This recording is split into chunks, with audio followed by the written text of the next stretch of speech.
Well, a very good morning and a warm welcome to this episode of the Topical Discussion. My name is Simon Kagwanjala.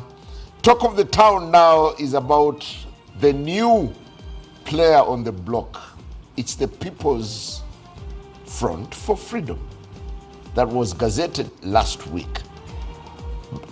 But amidst all this, what are the stakes that the country should be looking on as they hit the road running? Is it cause for excitement, or could they be the game changer for 2026, coming at a time when the chief promoter of the new party, Colonel Dr. Kizza Besigye, remains incarcerated, and quite a number of reservations have also greeted the new player.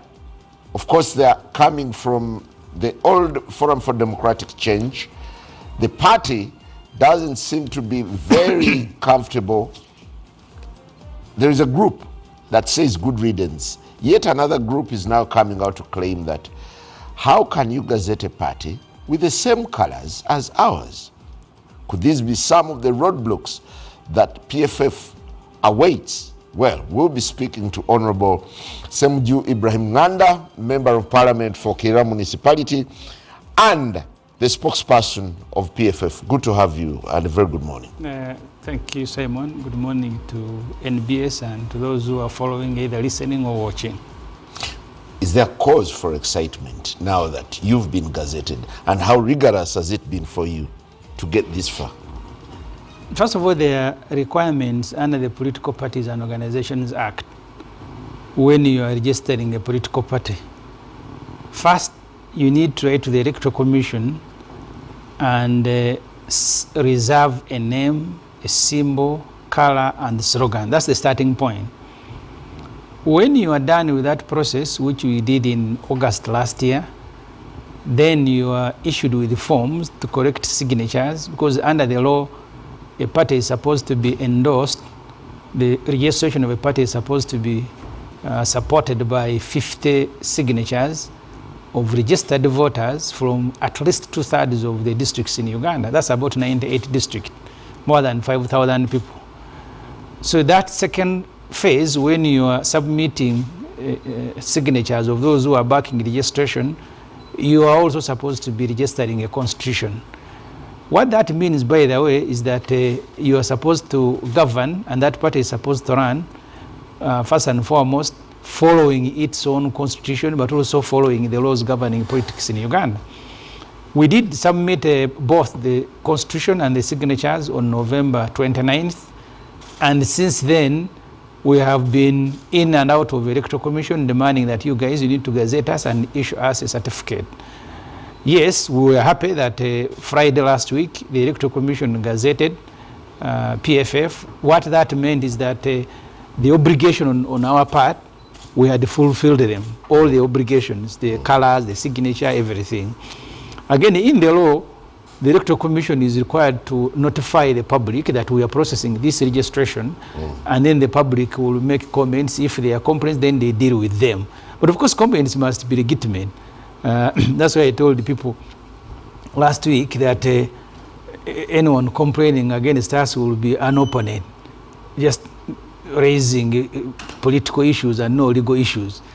Because whether it is colors, like they were disturbing us at the beginning, almost every political party that has registered has blue in it, including NRM, including NUP, including many others. Yeah, but there is a particular shade of blue. Yes, ours is royal blue. The one of FDC is sky blue. The one of JEMA, I think, is also sky blue. But our dominant color is white. This is just a strip. So I don't see anyone who will legitimately complain. And then the names at the beginning, the Electoral Commission was telling us your names are closer to others. And then told them, but you have parties with the same, almost similar names. The SDP, DP, PPP, PDP. So nobody can raise a legitimate question because you have registered these parties before. So we don't expect, in fact, our wish is that the Electoral Commission issue us with the certificate as soon as this week, because we are chasing a timetable that they rolled out and it is being implemented. We want to watch over Electoral Commission. As I speak to you now, in the constituency where I am one MP, we were supposed to receive voters register, both for national and special interest groups. They brought the voters register at all polling stations for the national register, but the one of special interest groups are still, as I speak to you, missing. Yet those elections are going to be held next month, I think starting around June 2nd. So we need to be watching over all these processes institutionally, because now I cannot walk to Electoral Commission to begin campaigning as PFF until I am registered. I get a sense that this kind of despair on your part is informed by the Electoral Commission calendar. Yet you are the same people who have gone around saying elections are meaningless. No. Isn't that a contradiction? We have never said elections are meaningless. We have said the outcome of elections are influenced. But during elections, there is a window that is opened for you to go and mobilize the population. And if the population, that momentum that you are able to raise during elections, if we can profit from that momentum, it is also possible to bring an end to the NRM, starting with the election themselves. Because at least in elections, except the one of COVID, you are able, sometimes hindered, sometimes not hindered too much, to move around the country and speak and raise the level of civic competence, which you cannot do now. I'm not even sure that in the coming election we'll be able to do that. So we participate in these elections the same way I come here to this talk show. I don't come here because at the end of this talk show, Museveni will fall. But it is a platform that I must use to communicate to the public. So are these elections. So nobody has ever said that elections are meaningless, but we have said the outcome of elections in Uganda is influenced. And if anyone denied, he will be insane. That Museveni has continuously announced himself a winner. And that's why in FDC and PFF, we look at these elections just as another platform. But our main agenda is to mobilize the country to stand up against Museveni and now his family and his son, using civic activities. That's why we've been participating in both, participating in elections, but also allowing civic actions after elections. Otherwise, if we are just an election-driven party, we will be holding elections and then look for candidates for the next election. Okay, there is a sense that this is just an outfit of old disgruntled people who have divorced from the Forum for Democratic Change, and therefore they don't bring anything new to the political landscape. If there is nothing new we are bringing, at least we are bringing ourselves. The efforts of everybody in the fight old wine, for new bottles. The efforts of everybody in the struggle for democratization and struggle for freedom in Uganda, that effort must be applauded. We cannot make the same contribution. Everybody who has been fighting, whether it is civil society, whether it is religious institutions, whether it is individuals or political parties, we're all fighting for the same thing. Naturally, human beings may not comfortable working with each other, which is desirable. I covered when I was a journalist, South Sudan, when they were fighting for their independence from Khartoum. There were many organizations. I remember meeting them in Entebbe with the Kumrigan, because some actually MPs were helping to foster unity there. There were many. Each group fighting in South Sudan made a contribution. That's why they were able to attain independence. What happened later is another story. Even in Uganda itself, when Museveni was fighting in Ruwero, there were several other groups, starting with the late Professor with whom they united under PRA, eventually become NRA, NRM, and so on and so forth. You had other operating groups in Kampala, the Nkwanga, the Kaira, and others.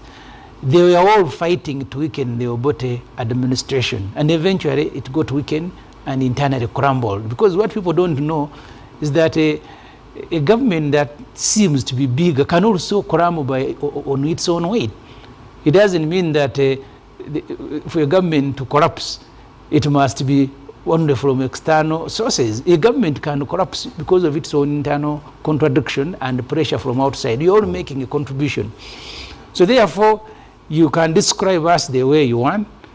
For me and for us, we appreciate the contribution of everybody, whether it is media, in the democratization process. Yes. You were, until recently, the political dynamites. If I would describe you, the leading opposition, and you've since been relegated, and you're now seeking a return. Is this for relevance sake? But we've never gone away.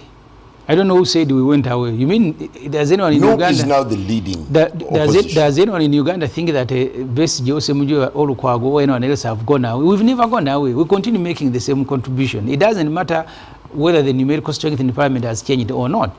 We're going to continue making the same contribution.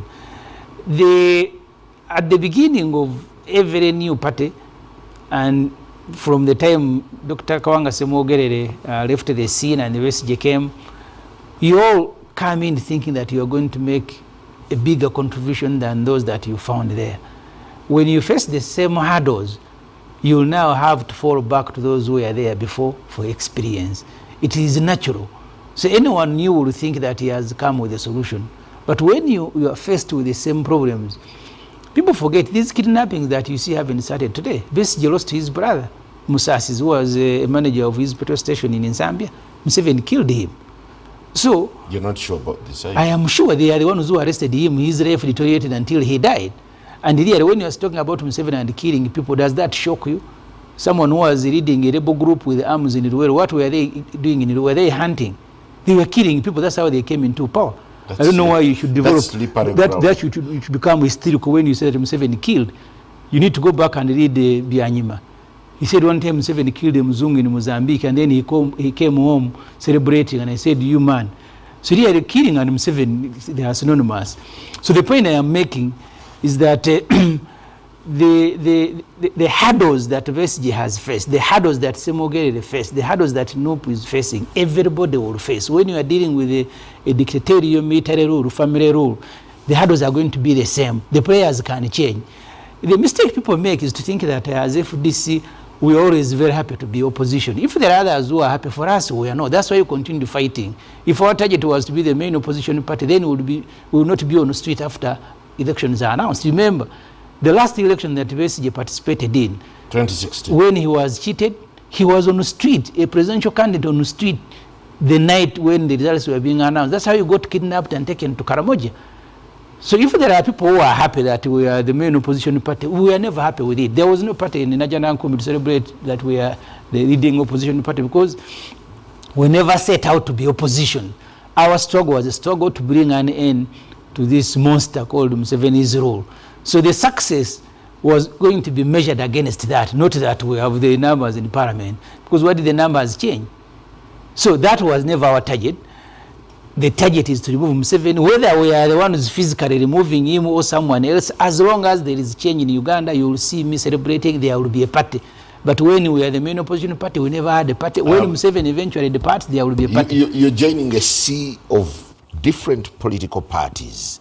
Some have actually been described as inconsequential to the game. I don't want to describe anyone as inconsequential. If people are making contributions in percentages, I have told people in my constituents, it's like when you are pushing a car that is stuck in the mud, you need the hand of everybody. You will never know whose hand has removed it. But you're going to invite everybody. People of different energies. They are not of the same strength. So each party, as long as it makes a contribution, operates in an area, raise the level of civic competence, continue mobilizing the country, it does not matter whether that party is the largest opposition or second largest or third or which number, including individuals. I am one of those who are on record inviting the media, inviting civil society, inviting the religious leaders, because people who have fought all over the world, whether it is in Zambia or Malawi, the religious leaders in South Africa, they are playing parts. People who stopped Bakiri Muluzi from amending the constitution to remove term limits were led by religious leaders. People who removed of course, eventually, before ushering themselves into another dictatorship, people who removed the Hosni Mubarak in Egypt were not the traditional political parties. They are operating from the back. People who removed Bashir in Sudan were women. 8 of them were murdered and thrown in the River Nile. So fighting for democracy, and that's a mistake that many people make in Uganda, is not a preserve, it's not a right by those of us who are doing in politics. Everybody, including the media. I mean, when Museveni was beating people in Kawempe, didn't he beat the media as well? So every Ugandan, you have a duty to fight to ensure that your country is free. You must make a contribution. Some of us have only offered. There's even a motivation for many of us because you go to parliament and get paid. But those of you who are fighting for good governance, such that your money is deployed to serve you, deployed on social service and not luxuries of leaders, you even have a bigger stake than the politicians. That's why I will continue making the same call. Civil society, religious leaders, traditional institutions, the media, we all collectively must fight to ensure Uganda is free. Honorable Samuju, you belong to the Forum for Democratic Change. I used to. And you left bruised. What are the chances that this new formation called PFF will stand the test of time? This is like starting a business. You mean when it collapses, you go home and sleep? You will be looking for another certificate to start. Go in all the shops around town, you will see people. Someone is selling garments today, they don't work. Tomorrow is in electronics. Life is about that. Chasing, so PFF is another gamble. Chasing the next. Life is about gambling. Museveni will never have gone to the well. Nobody should come here and deceive you that this is science, 1 + 1 is 2. Life is about that. Commit your energy into something. If it works, it works. If it doesn't, then you look for another opportunity. And nobody should deceive you that when you have more than one head, there will be no agreement. We are not a military outfit. And now that we have exited FDC, now it will be Order Musururu Moja. We are going to be like any other party. There are disagreements in NRM, there are disagreements in NUP, there are disagreements in UPC. DP is now conducting their own election. There are disagreements there. There will be disagreements in PFF. That I can assure you, as long as you have more than one head. If you find a party where there are no disagreement, then maybe it is a cult. But a political party, because you are aggregating your aspirations, you seek to move in different directions. All that you strive to do is build consensus even when you disagree. And we commit ourselves that we will try as much as possible to process our own aspirations into something aggregated. But I don't want to come here on NBS and deceive that since we have left FDC here, it is going to be military. Where you have more than one head, even in a family, you disagree with your wife and children. So do you go and build another? In fact, if you don't disagree, you are stupid. People who have heads must disagree and then seek to unite.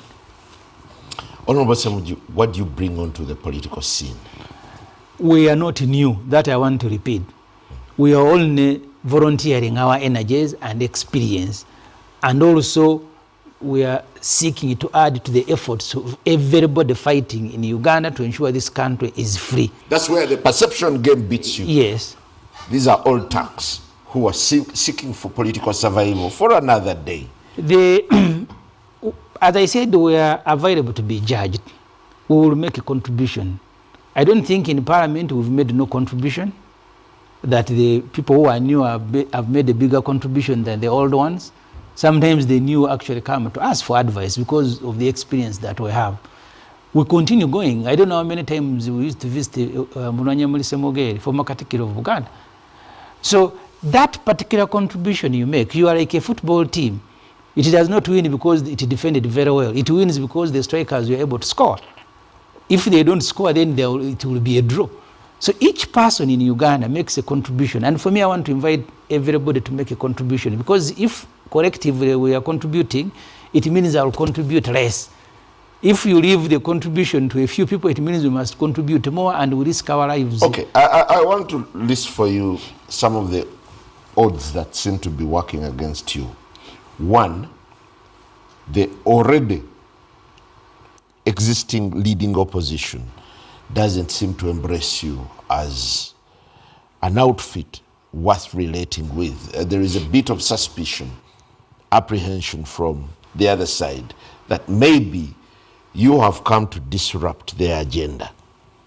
No, and that's why people go wrong. We have existed before NUP. How can you disrupt their agenda? NUP came here when all these parties were around.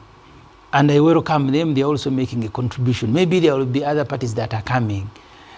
Our focus should not be NUP, DP, or UPC, or any other party. It's important. We want, no, it's not. Me, I want to focus my energy and direction on Museveni and his family who are ruining the country. These disagreements concern me, but they don't occupy my... Yeah, but the arrival of NUP was a setback to your program. It was not a setback. The arrival of NUP, if they are bringing a contribution, must be welcomed, because they found us. Some of them, by the way, are people we've worked with. You mean when they change a name, they become new? When I was entering politics, I entered together with Mwanga Chivumbi, the Honorable Namboze, the Honorable Kasibande, Rodime, and others, because I was just leaving the newsroom. So did I become new? Did they become new? Many of the people you see in NUP were in DP, except those who came mainly from the entertainment world, Bob Wine and others. But the rest are people who have been actors here. So we need to aggregate our efforts in the fight to democratize and bring freedom to Uganda. I don't want to fault and have issues with anyone forming a political party, as long as he's going to deploy that party and deploy the energy behind the war to liberate ourselves. So I mean, I will be a fool that I begin engaging with the NUP, I begin engaging with the DP.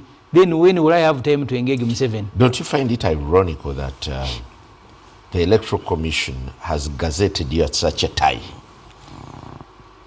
But we started the registration in August. Yes. My desire was that we should have been gazetted maybe at the beginning of the year, because that's a program we thought the Electoral Commission will run. But it raises eyebrows that you're now being cleared just a few months to an election. So I want to understand what are the issues. Because, and I was talking to some people earlier, and I wanted to understand how Ugandans think. Because someone will tell you that the Electoral Commission will not register you except if M7 has accepted. But he's picking nomination forms to nominate as an MP or a presidential candidate before the same Electoral Commission.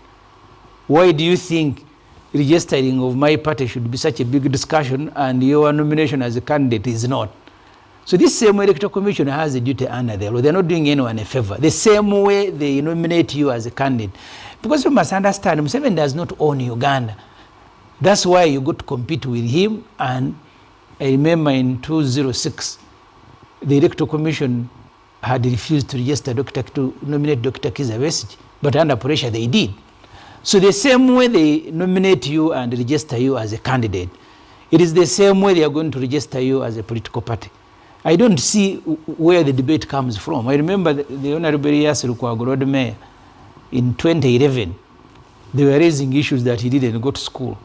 So those hurdles will be there. You will face them as you register the party. You will face them as you nominate to be a presidential candidate. Because in the last election, I was in charge. In the last 3 elections of FDC, I have been in charge of the nomination. I am the one who presented Dr. Besigye twice. I am the one who headed the committee that presented Amriyat. But on the day that I was taking Amriyat for nomination, he was kidnapped. We were supposed to start with the prayers at Najana Nkumbi. So those hurdles will be there. The same hurdles you face competing with... You imagine the hurdle being that there are reservations from the opposition with whom you would be playing. You see, when Museveni was fighting in Ruwero, he had issues, he has documented them with Kaira.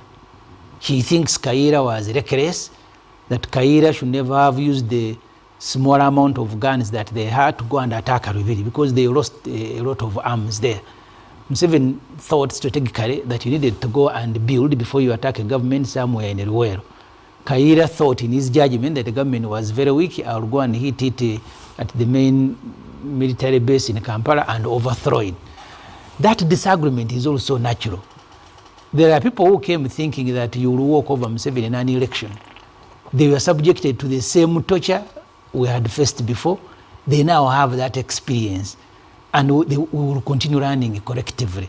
I don't want to fault them. If you come to cut a tree, you found me struggling with it for the last 1 hour. For you think in 1 hour it will be down. So when you hit and begin sweating, you will know that actually it may take longer than what you think.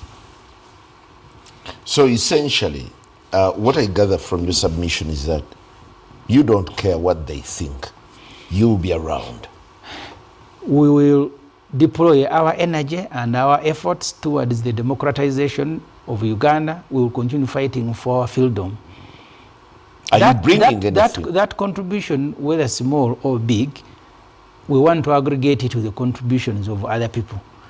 And I hope if we cannot move in concert, at least to allow each other space to do something. I am in Parliament where we are about 110 opposition MPs. We are all making different contributions. There are those who are monitoring defense, those who are monitoring internal affairs, those who are monitoring. The space is enough for everybody to make a contribution, including those who are not in politics. In fact, for me, I keep inviting them because they come with some levels of neutrality.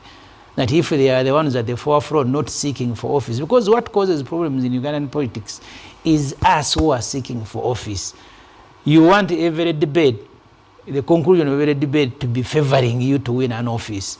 So we begin arguing from that selfish point of view. And that's why we don't look beyond the next election. That's why even debates on TV like this is going to be a debate about the next election, who becomes what. Yet from the next election there, the journey doesn't stop. I have had a conversation with General Muntu, and he told me when they went to Luwero to fight, their thinking was that when you remove Obote, things are going to become brighter the following day. He didn't know that after removing Obote, he will be fighting to remove Museveni. Because the journey to democratize Uganda and to win for freedom, that journey doesn't start and end with the next election. You will need people, even when you take over government. That's why when Museveni came from Luwero, his first government had UPC and DP, the Sebana Chisto, the Zakaro Rumu, Paul Kawanga Semogerere, they had the Andademola and others. So the struggle for freedom does not start and end with the next election. It actually continues. Even when you win over Museveni, like it will happen one day, you will continue struggling to make sure that Uganda is a free country. What is breeding the highest level of suspicion is that PFF intends to field a candidate for the presidency come 2026. But we have had candidates before. That shouldn't be new. Since the FDC started... So is this signaling the imminent return of Besigye onto the ballot? But Besigye has told you that those who want to participate in elections can participate in elections. He thinks mobilizing the country for civil disobedience will cause change. He thinks elections are still run by himself and he can announce himself. These two things are complementary. That's that debate we have had in FDC itself before. Us, as PFF, we will be happy that Besigye contests the next election. But then you have to ask him if he has reconsidered his view. And I have been part of the meetings at Kasangat and everywhere before, where Besigye said, you guys, you can go for elections, you will find me here. And we went and actually found him there. So for Besigye, his motivation now is to mobilize Uganda to rise up on the street, like you've seen happen in Khartoum, in Egypt, in Libya, in everywhere. That's what he believes in more. But because there is a timetable... So will PFF be a vehicle of protest or of compliance? We are registering a political party to do politics in Uganda as the law requires. But we are also citizens. So if Njara calls me on the street or any other person that we are protesting against and legitimate, I will certainly be on the street. But I've told you, Dr. Besigye, he believes that these elections should just be looked at as a platform, but the mobilization for Ugandans to resist Museveni is what we should focus our mind on. And that's how we lived in FDC. There are people in FDC who purely believed in elections. There are people in PFF who either believe or will join you simply because they want you to sponsor them for political offices. Have been in prison. There are colleagues in parliament who have never been there. And the first day Museveni took me to Luzira, I had just won an election in Chadondo East. But that win did not stop me from going on the street because it was not an end in itself. I was just looking at it as a platform. So before I was sworn in as an MP, I was in Luzira in Makisoni Bay for walk to work. So that's our belief, that even if you win a parliamentary seat, that seat must be a platform for continuation of the struggle. There are those who will celebrate and think that now that I am an MP, I have reached. So we are different, we pursue different things, but you must allow space for everybody to pursue what is pursuing. Are we looking at PFF as a new outfit that has hallmarks of FDC? I leave that for the public and for you, the media, to judge us. Those of us who this is another version of FDC. Who found it very difficult to continue FDC, we are now at Katonga. We are the promoters of PFF. If there is something in FDC that you think we moved with, we leave it to you, because our focus should be on Museveni and his son and family, who think this Uganda is an estate they bequeathed from their parents. That's our focus. What we are, whether FDC, because even before FDC was born, these people existed. Dr. Besigye was in NRM. So are many other people. There are others who are NDP. So the profile and conduct and our own conduct will define us moving forward. What do we do in this talk? What contribution do we make? We don't want to be judged by history, but we want to be judged by our own actions. Can you, with the low energy that you have after all this run, can you surmount the new challenges in politics? And when I'm talking about the new challenges, we're looking at a state that is becoming more brutal and more lethal by the day. I told an NRM friend who was worried about the radicalization of young people, the radicalization of politics. And I told him, these young people are not radicals. The actions of the state is what is radicalizing young people. I saw an article by Charles Onyangobo. The moment you become brutal, you give people no option. Human beings by nature will be looking for the next solution. And that's entirely what Museveni did in 1980. After losing elections, because you are the Obote one government from 1966 and the Obote two government, were a very brutal government, disappearing people, kidnapping them, killing them. That's why the option was not election. Museveni participated in election just as a springboard. Then he went to Luwero to fight. If Museveni and his family and those with whom they are running Uganda want to run, they should run from that experience. You cannot kidnap people. You cannot keep people in your basements and think that those individuals, either the ones that the very people you are kidnapping or others, will not look for a solution. I worry for Uganda. That's what was worrying that NRM friend, that politics is becoming extremely radicalized.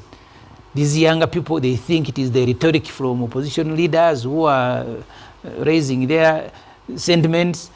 The response, the moment you brutalize people, including children in homes, the moment brutality becomes the standard operating procedure, the outcome is going to be a radicalized society that will, look at the Palestinians, weak as they are. They face a mighty Israel with the help of America and the Western world, but they have not been able to extinguish them. They are still fighting them. Who knew that Israel will fight Palestine for more than 1 year? People with the AK-47 and a few improvised devices. But that's the human will. And those who are in power need to learn that no amount of intimidation, radicalization, beating, teaching of Runyankole, that will stop people from resisting you. The best way is to set standards, and all of us subject ourselves to those standards. Well, we'll take a very short break. The question remains, what awaits PFF as they hit the road running? Good morning.